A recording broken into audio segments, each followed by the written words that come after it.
Chapter है application of derivative round 1। Question number 1 से लेकर 5 टेक्स्ट बुक के क्वेश्चन है एनसीईआरटी। नाउ 6 नंबर सम। क्वेश्चन ध्यान से रीड कर लीजिएगा। क्वेश्चन 6 में a kite is moving horizontal at the height of 151.5. If the speed of kite is 10 meter per second, how fast is the steering being out when the kite is 250 meter away from the boy who is flying the kite? The height of boy is 1.5 meter. मान लीजिए ये जो A B है वो boy है जिसकी height है 1.5। ये आपके लिए हॉरिजॉन्टल स्पेस हो गया। यहां से हॉरिजॉन्टल से काइट की हाइट है 151.5। अगर आप इसके पैरेलल जाते हैं तो ये हाइट हुई 1.5 क्योंकि ये इसके पैरेलल है। तो रिमेनिंग जो हाइट है वो है 150। यहां से वो बंदा काइट उड़ा रहा है, ये स्टीयरिंग हो गया जिसको आपने y सपोज कर लिया। यहां से यहां आप मान लीजिए ये x है तो ये भी आपके लिए x ही माना जाएगा ना। आपको डायग्राम से क्लियर होगा कि ये जो फॉर्मूला लगेगा इसमें पाइथागोरस का वो क्या होगा। x square plus 150 square is equal to y square. अगर मैं टाइम के रिस्पेक्ट में इसमें चेंज फाइंड आउट करूं तो क्या होगा। X square plus 150 square is equal to y square में टाइम के रिस्पेक्ट में चेंज। एक्स स्क्वायर का 2x, x again dx dt, 150 square का 0, वाई स्क्वायर का 2y, y का dy upon dt। Clearly 2 and 2 cancel. So x dx by dt equal to y dy by dt. x जो है वो kite और boy के बीच में हॉरिजॉन्टल डिस्टेंस है। y जो है वो स्टीयरिंग है। y में टाइम के रिस्पेक्ट में होने वाला चेंज आपको फाइंड आउट करना है। और ये जो x है जो बॉय और काइट के बीच का डिस्टेंस है वो आपको दिया हुआ है। dy बाय dt आपकी डिमांड है। dy बाय dt को सब्जेक्ट बना दीजिए, dy upon dt। So this is our x upon y dx by dt। इसमें आपको जो जो वैल्यू दी है वो यूज कर सकते हैं। dx अपॉन dt दिया हुआ है, dy अपॉन dt आपको फाइंड आउट करना है। dx अपॉन dt दिया आपको 10 मीटर पर सेकेंड। x की वैल्यू आपको दी हुई है तो आप यहां से y का वैल्यू फाइंड आउट कर सकते हैं। सॉरी, y का वैल्यू दिया हुआ है तो आप यहां से y को ट्रांसफर करेंगे। 150 स्क्वायर वहां गया तो x मिल जाएगा। y आपको कितना दिया हुआ है, y इज गिवन 250। ये 250 का स्क्वायर हो गया माइनस में 150 का स्क्वायर हो गया। This is a square minus b square, एक बार प्लस एक बार माइनस। प्लस किया तो 350 आया, माइनस किया तो 100 आएगा। ये हो गया 35000। ये आपके लिए एक्स स्क्वायर का वैल्यू है। We want only x. 250 plus 150 है, सॉरी, तो ये 400 होगा। यहां पर 400 आएगा तो एक्स का वैल्यू आएगा आपके लिए 200। x 200 मिल गया। यहां पर आप वैल्यू ट्रांसफर कर दीजिए। x 200 है, y आपको 250 दिया गया है एंड dx बाय dt आपको 10 दिया है। Calculation please. 200 upon 250 into 10 is equal to आया 8 और यूनिट आप लगाएंगे मीटर पर सेकेंड। ये बॉय की हाइट थी, ये भी 1.5 होगी। यहां से काइट की हाइट 151.5 है तो रिमेनिंग हाइट 150 बची। ये डोरी है आपके लिए जिसमें होने वाला चेंज आपको फाइंड करना है। इनिशियली आपको y इक्वल टू 250 दिया है तो इसमें आपने y का वैल्यू जब ट्रांसफर किया तो x मिल गया। इस फॉर्मूले में टाइम के रिस्पेक्ट में होने वाला चेंज ही है तो t के रिस्पेक्ट में डेरिवेट किया, v1 dy बाई dt मतलब y में टाइम के रिस्पेक्ट में होने वाला चेंज उसको सब्जेक्ट बना दिया, x y and dx by dt का वैल्यू ट्रांसफर किया तो y में होने वाला चेंज आपको मिल गया। Screenshot please. Now question number 7। 7th number, the angle is given theta which increase twice as fast as its sine। जो एंगल आपको थीटा दिया गया है उसमें change twice of its sine है। तो आप इमेज करिए क्या बनना चाहिए इक्वेशन आपके लिए। एंगल थीटा दिया गया है, उसका साइन होगा sine theta. Angle is given theta, तो उसका साइन क्या होगा बेटा, साइन थीटा। एंगल में टाइम के रिस्पेक्ट में change D theta upon D T, वो ट्वाइस है उसी के साइन में। So D theta by D T is equal to D of D T sine theta. उस थीटा का साइन है sine theta. This is your question number 7। तो ये आपके लिए इक्वेशन है, कैलकुलेट करते हैं। D theta upon D T two sine theta का डेरिवेशन कॉस थीटा, थीटा का चांस आया D theta by D T हो गया, ये कैंसिल हुआ। सो कॉस थीटा का वैल्यू आया आपके लिए 1/2। Cos theta 1/2 that means theta is equal to π/3। आपको इस क्वेश्चन में थीटा फाइंड आउट करना था। क्वेश्चन नंबर 7 था ये। Now 8 number please. क्वेश्चन ध्यान से रीड करिएगा। The rate of change of surface area of a sphere radius r when the radius is increased at the rate of 2 centimeter per second is proportional to what? Surface area of sphere क्या होता है? Question 8 में बात की गई है surface area of sphere. तो surface area of sphere होता है 4πr²। इस क्वेश्चन में आपको रेडियस में टाइम के रिस्पेक्ट में होने वाला चेंज दिया हुआ है 2 सेंटीमीटर पर सेकेंड, टाइम के रिस्पेक्ट में चेंज। सो सरफेस एरिया में चेंज फाइंड आउट करना है with respect to time. So ds by dt किया, 4 pi is constant value, r² का 2r, r again dr by dt, ds upon dt this is your 8 pi r, dr by dt आपको दिया हुआ है 2। So surface area में time के respect में change आया 16 पाई इंटू r। आपको दिख रहा होगा कि ये एक कांस्टेंट नंबर है। 16 pi is a constant value. अगर आप उसको हटाते हो तो ds by dt proportional to sign r देता है r का। We know that proportional to हटाना है और इक्वल टू लाना है तो कोई कांस्टेंट देना पड़ता है, और कांस्टेंट अगर हटा देता हूं तो प्रोपोर्शनल टू कितना आ गया r। मतलब सरफेस एरिया में टाइम के रिस्पेक्ट में जो चेंज है वो प्रोपोर्शनल टू इट्स रेडियस है।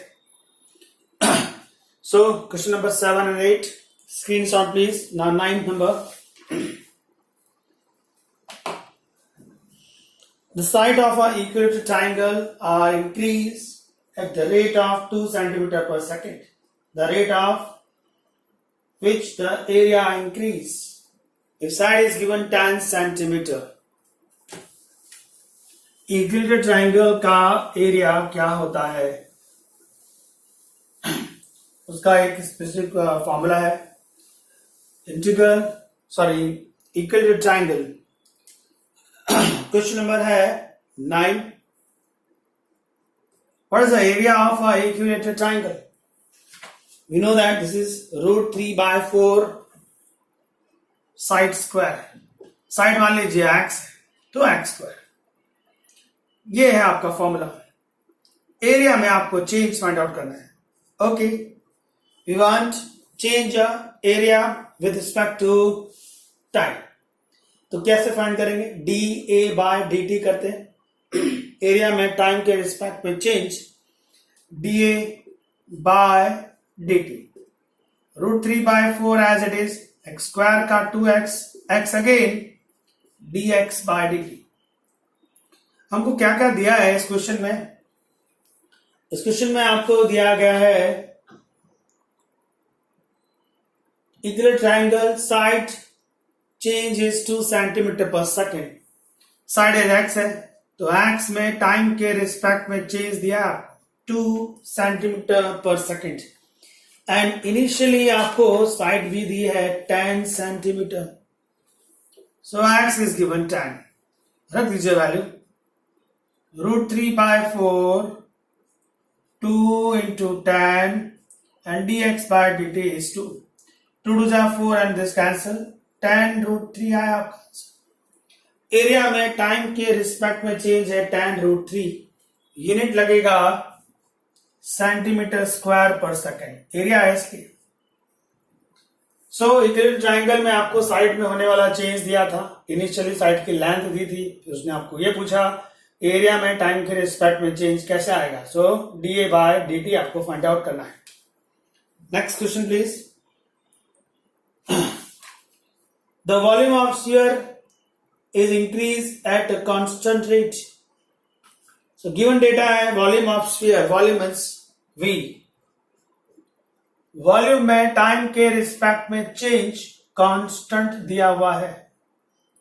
तो volume of sphere change respect to time is given constant. Volume of sphere होता क्या है? What is the we? 4/3 pi r cube, 4/3 pi r cube. चलो इसका टाइम के रिस्पेक्ट में चेंज चेक करते हैं। वी का dv बाय dt हो जाएगा, 4π/3 इज कांस्टेंट वैल्यू, बचा r क्यूब, उसका 3r² होगा, r again dr by dt होगा। यहां पर आप जो जो वैल्यू जानते हैं वो उसको यूज कर लीजिए। dv by dt is given k, 3 cancel, into dr by dt। So dr by dt हो गया आपके लिए k/4 pi r²। Equal to का साइन अगर हटाना है और यहां प्रोपोर्शनल टू लाना है तो कांस्टेंट को हटा दीजिए। तो dr by dt equal to का साइन की जगह प्रोपोर्शनल टू आया तो कांस्टेंट चला गया, 4 पाई r² हो गया। सो रेडियस में टाइम के रिस्पेक्ट में होने वाला चेंज इनवर्सली प्रोपोर्शनल टू क्या है? What is this? 4 pi r² क्या है? Surface area. तो आपका क्वेश्चन का आंसर होगा the rate of increase radius is inversely proportional to its surface area. Screenshot please question number 9 and 10 के लिए। Now 11 number.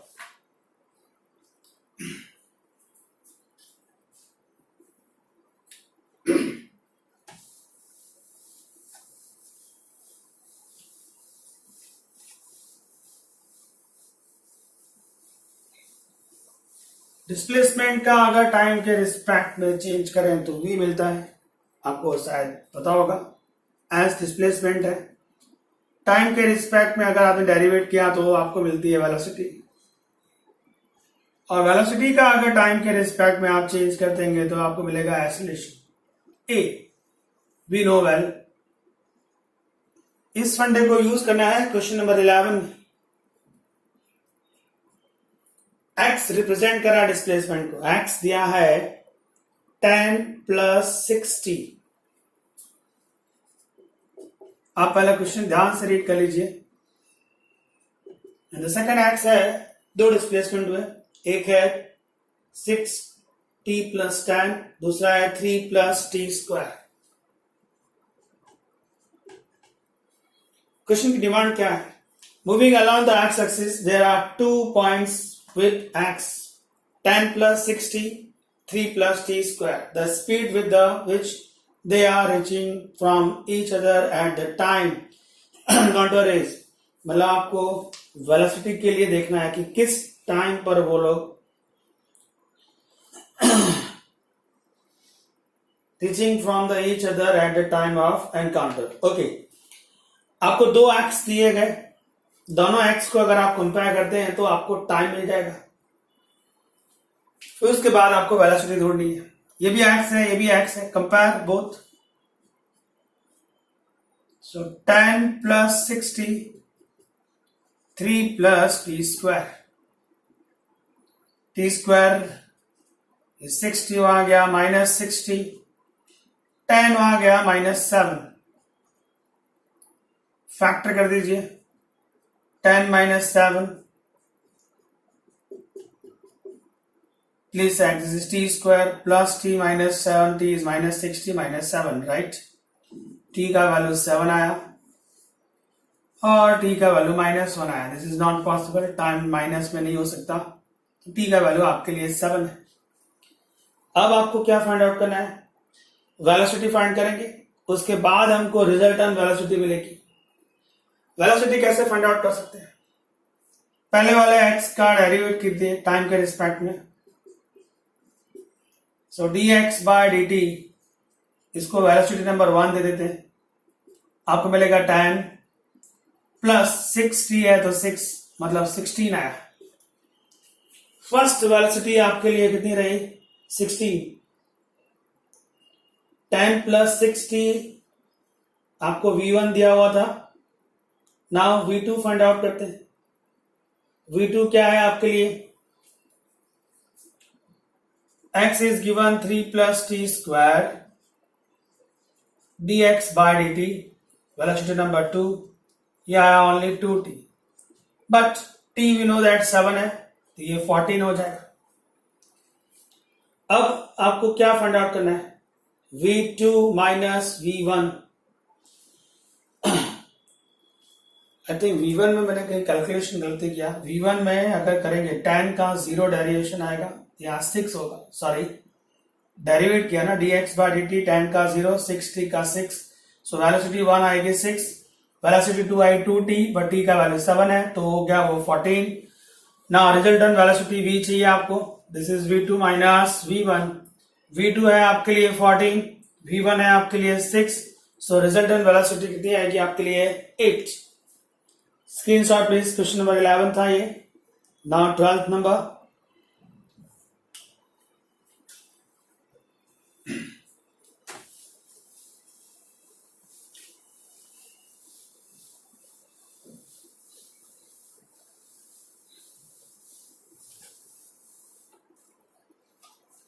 क्वेश्चन 12 रीड कर लीजिए। Figure balloon at the rate 30 cube per minute, then the rate of change radius increase, which is the value 15 foot.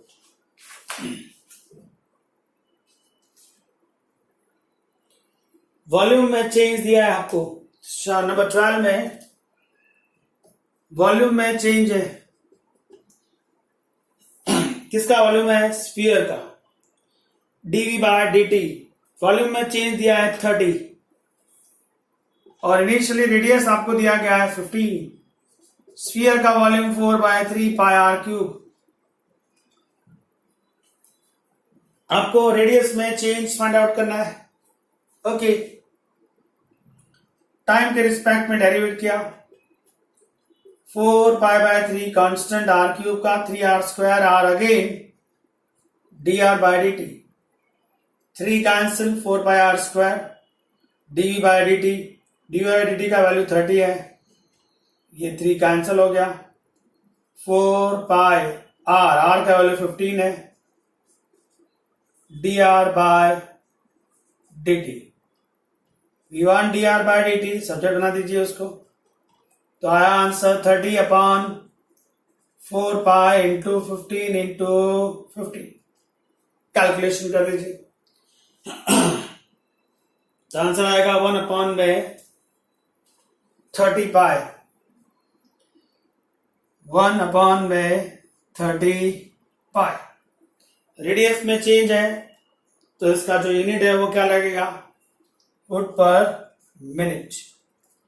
अगर volume होता तो unit change होता। एकदम simple question था। वॉल्यूम में चेंज दिया गया था, रेडियस दिया गया था, वॉल्यूम का फॉर्मूला लगाया, dr/dt को सब्जेक्ट बनाया और सारी वैल्यू ट्रांसफर की। Screenshot please. Okay, sum number 13 भी देख लेते हैं, फिर स्क्रीनशॉट लीजिएगा। सम नंबर 13 सर्कल के लिए बनाया गया है। सर्कल का इक्वेशन दिया गया है x² + y² = 1। x और y का वैल्यू भी दिया है and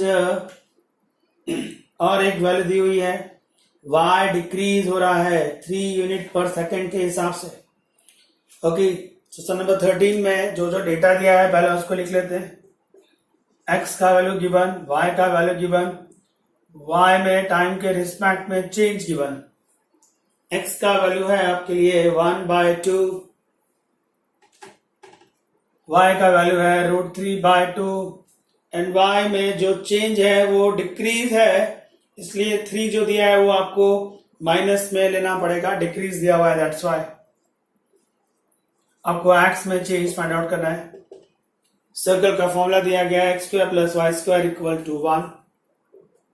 derivative please. 2x x again dx dt, 2y y again dy/dt equal to 1 का derivation 0। We want this dx/dt आपकी डिमांड है, ये टर्म सामने गया -2y dy/dt और 2x इसके अपॉन में आ गया। बस अब खाली वैल्यू रख दीजिए, x का वैल्यू आपके पास है, y का वैल्यू आपके पास है, dy/dt का वैल्यू भी आपके पास है। Just put the values, sum over. So I hope friends आपको ये रेट ऑफ चेंज के सम्स आएंगे। इसी तरह से आपको 15 तक जाना है, 14, 15 चाय और सल। इसके बाद जो सम है वो है एरर एंड अप्रोक्सीमेट वैल्यू। दोनों टेक्स्ट के सम है, आप ट्राई कर लीजिएगा। एरर एंड अप्रोक्सीमेट वैल्यू आपको मैंने सिखाया था, एक दो एग्जांपल आपको याद दिलाता हूं। इसका स्क्रीनशॉट ले लीजिए। Okay, how to find error and approximate value.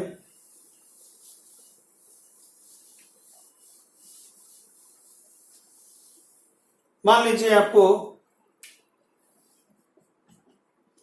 32.1 raised to 1/5 की अप्रोक्सीमेट वैल्यू चाहिए।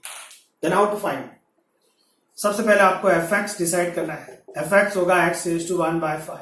फिर आपको f' डिसाइड करना है, वो आएगा 1/5 down, x raised to 1/5 -1, this is -4/5। fx and f' मिल गया। उसके बाद आपको x + Δx लिखना है, वो वैल्यू ये है 32.1। x + Δx 32.1 को ऐसा ब्रेक करो जिससे fx सॉल्व हो जाए। fx is a fifth root. 32.1 के जस्ट क्लोज ऐसा कोई वैल्यू है जिसका फिफ्थ रूट पॉसिबल है? यस, 32 है, तो 32 + 0.1 लिख सकते हैं आप। सो x का वैल्यू आपके लिए हो गया 32 एंड Δx का वैल्यू हो गया आपके लिए 0.1। अब अप्रोक्सीमेट वैल्यू फाइंड करने का फॉर्मूला होता है x + Δx approximate f(x) + Δx into f'(x). Just put all the values. x + Δx is 32.1 approximate f(x), x का वैल्यू 32, Δx का वैल्यू 0.1, f'(x) में x का value 32। Now just find out f of 32. From this, f of 32 raised to 1/5 is 2. 0.1 मतलब 1/10. f'(32) from here, f'(32) 1/5, 32 raised to -4/5. Side में check कर लेते हैं, what is the value of 32 raised to -4/5? This is 2 raised to 5, तो just 2 raised to -4, 1/16. ये है 1/16. Something your answer. Just calculation. Approximate value इस तरह से फाइंड करते थे, ये उसका फॉर्मूला था। सबसे पहले आप f(x) डिसाइड करिए, उससे आपको f'(x) मिल जाएगा। फिर x + Δx पे जो फाइंड आउट करना है उसको कंपेयर करिए, तो आपको x और Δx का वैल्यू मिलेगा। एक और सम देखते हैं। Suppose that find the approximate value of sin 29 degree. How to find sin 29 degree? First to decide f(x) is sin x, तो आपको f'(x) मिल जाएगा cos x। Now x + Δx is 29 degree. 29 degree से just close ऐसा कुछ है जो आप जानते हैं, yes 30 degree we know well, so -1 degree balance किया, सो एक्स का वैल्यू मिला आपको 30 डिग्री और डेल्टा एक्स का वैल्यू मिला आपको -1 डिग्री। रख दीजिए वैल्यू सारी। फॉर्मूला है आपके पास x plus delta x approximate f of x plus delta x into F dash x. x plus delta x is 29 degree, ये रहा x plus delta x 29 degree, approximate f of x है 30 degree, delta x है -1 degree, F dash 30 degree. सारी value आपको रखनी है। f of 30 degree form here sin 30 is 1/2, -1 degree मतलब pi upon 180, radian में कन्वर्ट कर दिया डिग्री को। f dash 30 from here f dash 30 √3/2, your answer 1/2 minus √3 pi upon 360, that's all. तो ये जो फॉर्मूला है x प्लस डेल्टा एक्स, ये अप्रोक्सीमेट वैल्यू फाइंड करने के लिए। सो सम नंबर 17 देख लिया आप, how to solve question number 17। उसमें तो रेडीमेड सम है, आपको एफ एक्स दे दिया, उससे एफ डैश एक्स मिल जाएगा। x प्लस डेल्टा एक्स आपको दिया है 5.001, उसको ब्रेक करेंगे तो x का वैल्यू 5 होगा और डेल्टा एक्स का वैल्यू होगा 0.001। सो ये जो अभी सब मैंने आपको एक्सप्लेन किए वो थे how to find approximate value. उसमें एक और टॉपिक है एरर। एरर कैसे फाइंड करते हैं उसका भी कुछ एग्जांपल देता हूं आपको, स्क्रीनशॉट चाहिए तो ले लीजिएगा। How to find error.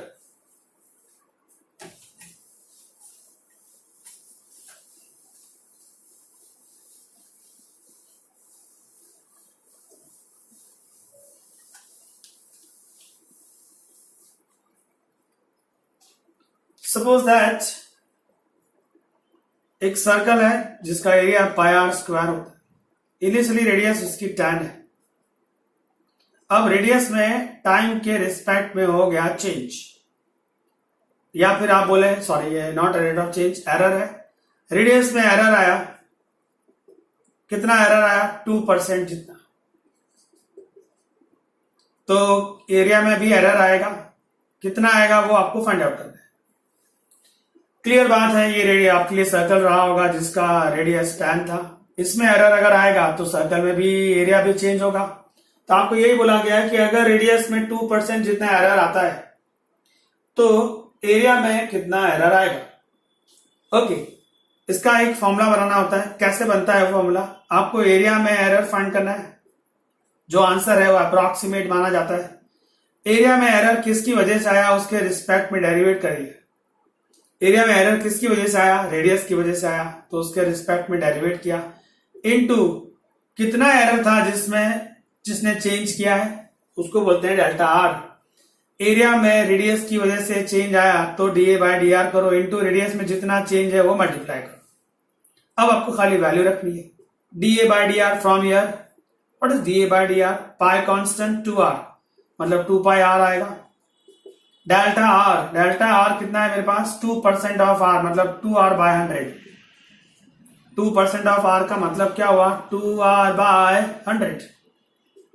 अब आप देख सकते हैं कि ये पाई आर है, ये आर है, this is pi r square बेटा। ये 1/100 को बाहर ले लीजिए, पाई आर स्क्वायर ये रहा, ये 1/100 बाहर है, बचा क्या 2 2 4। पाई आर स्क्वायर तो एरिया का फॉर्मूला है, तो ये बात हुई 4% ऑफ एरिया। मतलब अगर रेडियस में 2% चेंज आया तो एरिया में 4% का एरर आएगा या चेंज आएगा। रेडियस में एरर हुआ तो एरिया में कितना एरर है वो फाइंड आउट करना है। एरिया में जो एरर है किसने दिया उसके रिस्पेक्ट में डेरिवेट करो और कितना था उतना मल्टीप्लाई करो, वैल्यू ट्रांसफर कर दीजिए, आंसर आएगा। ये एरर फाइंड करने का मेथड है। कभी भी आपको जिसमें भी एरर फाइंड करना है तो उसमें किसकी वजह से एरर हुआ उसके रिस्पेक्ट में डेरिवेट करना एंड मल्टीप्लाई विथ कितना चेंज है या कितना एरर है वो आप मल्टीप्लाई करिएगा। क्वेश्चन नंबर 16 इसी बेस पर है। रेडियस ऑफ स्फीयर 7 मीटर था, फिर उसमें एरर आया 0.02 मीटर जितना, तो आपको वॉल्यूम में भी एरर आया होगा वो आपको फाइंड आउट करना है। सो वॉल्यूम ऑफ स्फीयर कितना होता है 4/3πr³। सम नंबर 16 एरर पर बेस्ड क्वेश्चन है। वॉल्यूम ऑफ स्फीयर होता है 4/3πr³। अब क्या क्या दिया है जरा वो देखते हैं। आपको रेडियस में एरर आया है और इनिशियली आपको रेडियस दिया गया है। इनिशियली रेडियस है 7 मीटर और उसमें एरर आया है 0.02 जितना। सो रेडियस की वजह से वॉल्यूम में कितना एरर आया वो आपको फाइंड आउट करना है। तो वॉल्यूम में एरर चाहिए, आंसर जो आएगा वो अप्रॉक्सीमेट आएगा। वॉल्यूम में एरर रेडियस की वजह से आया तो dv/dr लिखिए, इनटू में कितना एरर था उतना मल्टीप्लाई करें। v1 dv/dr यहां से मिल जाएगा बेटा, dv/dr 4π/3 constant, this is 3r², r again with respect to r1, 3 cancel, 4πr². Put the values, this is 4πr² and delta r is given 0.02. इस बार एरर परसेंटेज में नहीं दिया गया है तो आपको भी आंसर परसेंटेज में निकालने की जरूरत नहीं है, वैल्यूज में दिया गया है तो वैल्यू में ही आंसर निकालेंगे। रेडियस आपके पास 7 है, 7 का स्क्वायर 49, मल्टीप्लाई कर दीजिए तो वॉल्यूम में एरर मिल जाएगा। तो ये जो टॉपिक था अप्रॉक्सीमेट वैल्यू फाइंड करने वाला एंड एरर फाइंड करने वाला, वो इस तरह से अप्रॉक्सीमेट का फॉर्मूला है और एरर फाइंड करना हो तो फॉर्मूला आपको बनाना पड़ता है। जैसे एरिया में एरर फाइंड करना है तो किसकी वजह से एरर आया उसके रिस्पेक्ट में डेरिवेट करिए और कितना एरर दिया हुआ है वो मल्टीप्लाई करिए। तो कभी भी एरर को फाइंड करना होगा तो फॉर्मूला आपको खुद डिराइव करना है। Screenshot please. अब आपका जो टॉपिक है वो है टेंजेंट एंड नॉर्मल। बहुत ही इंपॉर्टेंट टॉपिक है tangent and normal. How to find tangent and how to find normal. किसी भी कर्व की टेंजेंट फाइंड करना है। टेंजेंट मतलब एक स्ट्रेट लाइन है, नॉर्मल भी एक स्ट्रेट लाइन को रिप्रेजेंट करता है। स्ट्रेट लाइन हम लोगों ने पढ़ा हुआ है। स्ट्रेट लाइन का फॉर्मूला फाइंड आउट करना हो तो आपको सिखाया गया है y - y1 and x - x1, याद रखिएगा, ये स्ट्रेट लाइन का फॉर्मूला है। फिलहाल बात हो रही है टेंजेंट की एंड नॉर्मल की। मान लीजिए ये कर्व है आपके लिए, ये है उसकी टेंजेंट,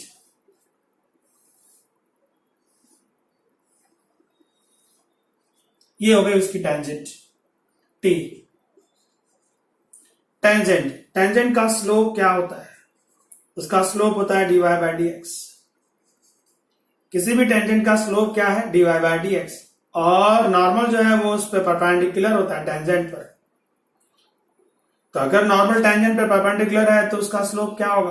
क्लियर बात है, -1/dy/dx हो जाएगा।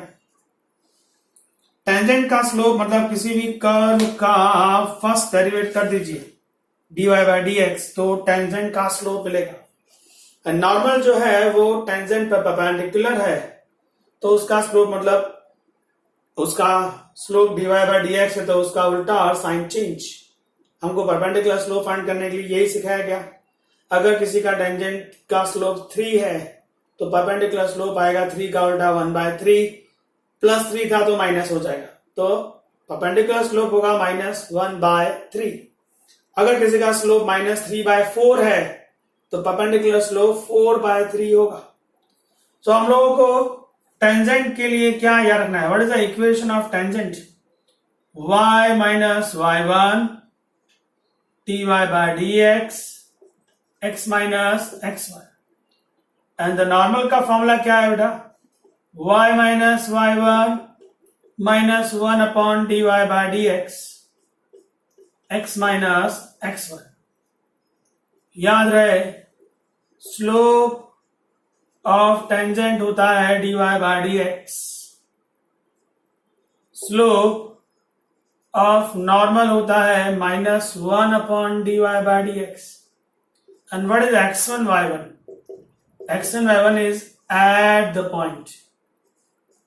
एट द पॉइंट एक ऐसा पॉइंट है जो कर्व पर भी है, ये टेंजेंट पर भी है और नॉर्मल पर भी है, उसको कहते हैं हम लोग एट द पॉइंट। यहां पर एक रफ डायग्राम आ देता हूं, आपको याद रहेगा। What is at point? ये है एट पॉइंट। जो कर्व पर भी होता है, टेंजेंट पर भी होता है और नॉर्मल पर भी होता है, वो उन तीनों का कॉमन पॉइंट है। तो कभी भी किसी भी टेंजेंट को फाइंड करना है, नॉर्मल को फाइंड करना है, तो कैसे फाइंड आउट करेंगे, उसका एक एग्जांपल देखते हैं। Suppose that find the tangent. Find tangent and normal to x square plus y square is 25. At the point 2, 3. Answer. Curve दिया गया x square plus y square equal to 25. We know that ये curve का नाम circle है। इसकी tangent चाहिए, सबसे पहले dy by dx find out करेंगे। एक्स स्क्वायर का 2x, x again 1, y square का 2y, y again dy by dx, 25 का 0, dy by dx को सब्जेक्ट बना दीजिए। Your answer is minus x upon y. 2x क्या, 2y डिवाइड किया, ये आया आपके लिए स्लोप ऑफ टेंजेंट। अब अगर आपको एड पॉइंट दिया गया है तो यहां पर ही यूज कर लीजिए। What is at point? At point है 2, 3, मतलब x का वैल्यू 2 है, y का वैल्यू 3 है। तो स्लोप ऑफ टेंजेंट क्या आया? स्लोप ऑफ टेंजेंट आया -2/3। So what is the slope of normal? उसका उल्टा और साइन चेंज, माइनस है तो क्या आएगा? प्लस। स्लोप ऑफ टेंजेंट मिल गया, स्लोप ऑफ नॉर्मल मिल गया। We want the equation y minus y1 slope dy by dx x minus x1. What is y1? y1 is 3. What is slope of tangent? -2/3. x1 is 2. ये tangent आया। Normal चाहिए तो यही formula लगेगा, y minus y1 है आपके लिए 3, slope of normal है आपके पास 3/2 एंड x1 is 2। कैलकुलेट कर दीजिए। ये इक्वेशन जो आया वो टेंजेंट का है, ये इक्वेशन जो आया वो नॉर्मल का है। तो कभी भी आपको टेंजेंट या नॉर्मल फाइंड करना है तो जो भी कर्व दिया है उससे dy by dx निकाल देना। dy by dx का मतलब होता है slope of tangent. And point दिया है तो वैल्यू ट्रांसफर करेंगे तो एग्जैक्ट वैल्यू में आपको स्लोप ऑफ टेंजेंट मिल जाएगा। स्लोप ऑफ टेंजेंट अगर मिलता है तो नॉर्मल भी इजीली मिलेगा, उसका इनवर्स करना है और साइन चेंज करना है। फॉर्मूला फिक्स है, y minus y1 dy by dx x minus x1। This is slope equation of tangent. x1 y1 वो जो एड पॉइंट है, dy by dx मतलब स्लोप। तो जब मैं dy by dx यहाँ पर -2/3 यूज करूंगा तो टेंजेंट मिलेगा, और अगर यहाँ पर स्लोप में 3/2 यूज करूंगा तो नॉर्मल का इक्वेशन मिलेगा। टेंजेंट एंड नॉर्मल दोनों का एक टॉपिक है जो क्वेश्चन नंबर 18 से स्टार्ट होता है। इसका स्क्रीनशॉट लीजिए। क्वेश्चन नंबर 18 आपके टेक्स्ट बुक का सम है, आप ट्राई करिएगा। मैं 19 से स्टार्ट करूंगा। 19th number sum please. Okay done. Question number 19 read कर लीजिए।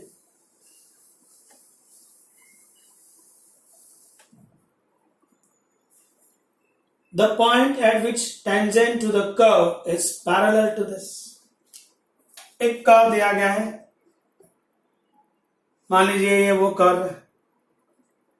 इस कर्व का इक्वेशन है y equal to 2x square minus x plus 1. y is equal to 2x square minus x plus 1. This is your given curve. इसकी जो tangent है ये है उसकी टेंजेंट जो इसको पैरेलल दी गई है। किसको पैरेलल दी गई है? y equal to 3x plus 9 को। ये लाइन है 3x plus 9। How to find slope of this line? इसका स्लोप कैसे निकालते थे आपको याद होगा बेटा, minus a upon b is a formula. a है 3,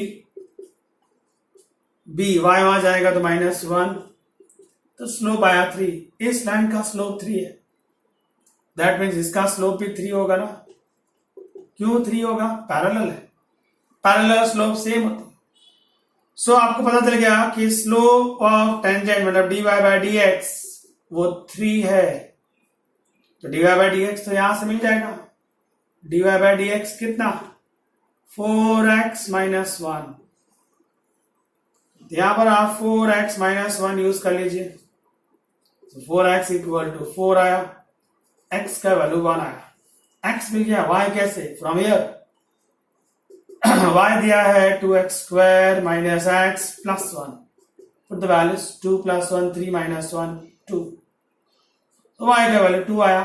उसने डिमांड की थी पॉइंट की, तो वो पॉइंट है 1,2। सिंपल क्वेश्चन था, screenshot please. Question number 20 and 21 दोनों जाए, उसके पहले मैं आपको सब टेंजेंट और सब नॉर्मल क्या है वो एक्सप्लेन कर देता हूं। इसका स्क्रीनशॉट लीजिएगा बेटा।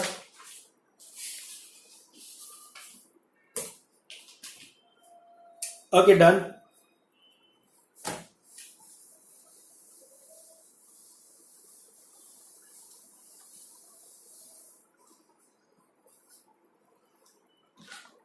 लेंथ ऑफ सब टेंजेंट एंड लेंथ ऑफ सब नॉर्मल, इसका फॉर्मूला बनाना है हमको।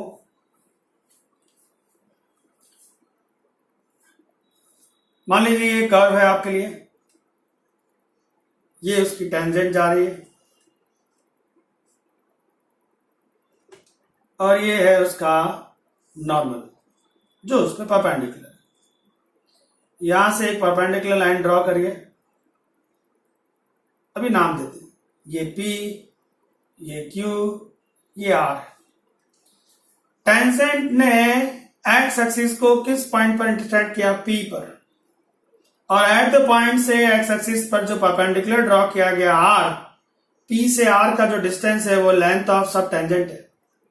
The same thing, tangent normal ने एक्स एक्सिस को Q पॉइंट पर इंटरसेक्ट किया, एट द पॉइंट से जो परपेंडिकुलर है पॉइंट वो R है, R से Q का जो डिस्टेंस है वो लेंथ ऑफ सब नॉर्मल है।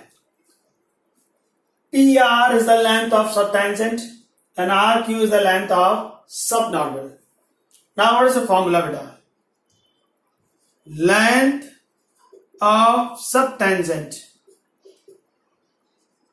and length of subnormal, दोनों के फॉर्मूले अलग अलग।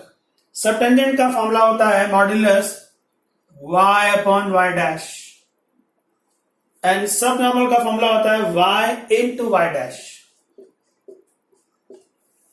How to find, one example please. Find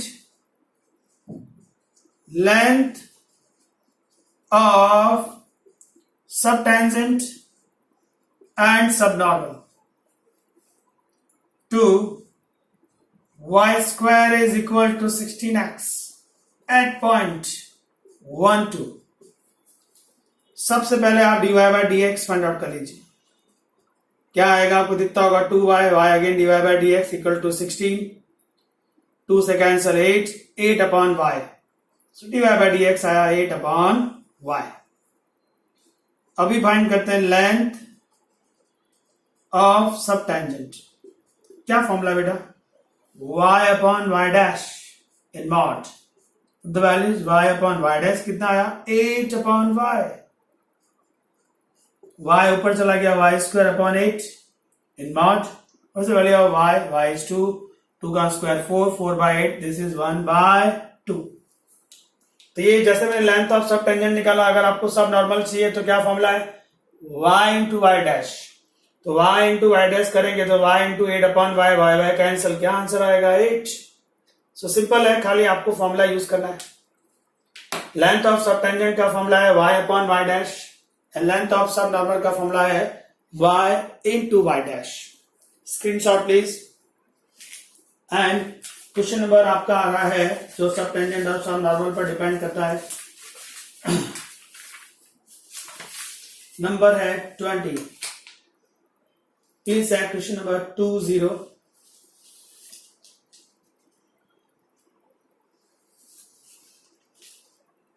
screenshot ले लिया फ्रेंड्स।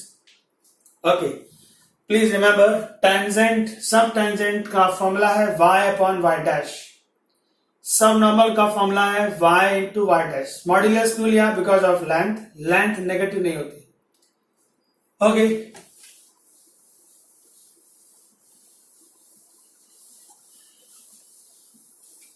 क्वेश्चन नंबर 20 क्या कहता है, the length of subtangent at the point minus a to a. What is the curve? X square y square equal to a4.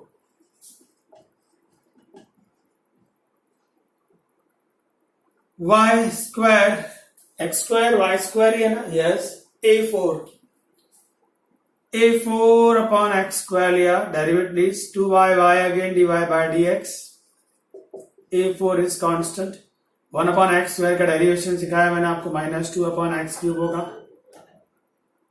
So dy by dx की बात करें तो वो आएगा -2 into a raised to 4 upon 2y x cube. ये 2 अगर cancel है तो कैंसिल कर देते हैं.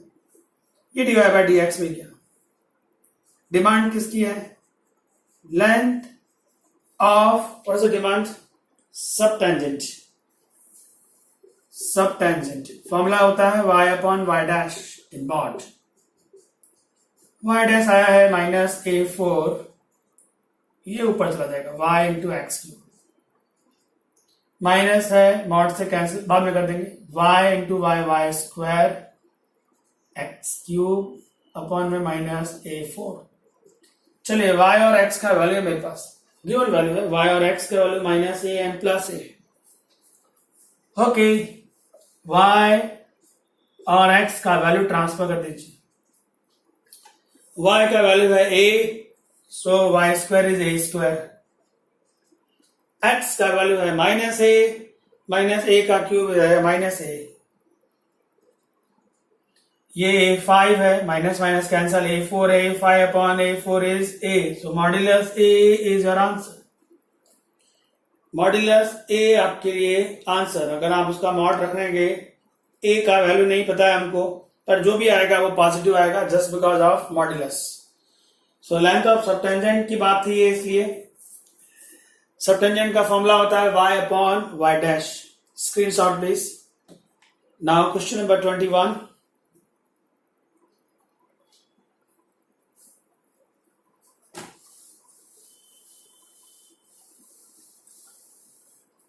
अभी सबटेंजेंट का सम दिखा, अब नाउ है सब नॉर्मल.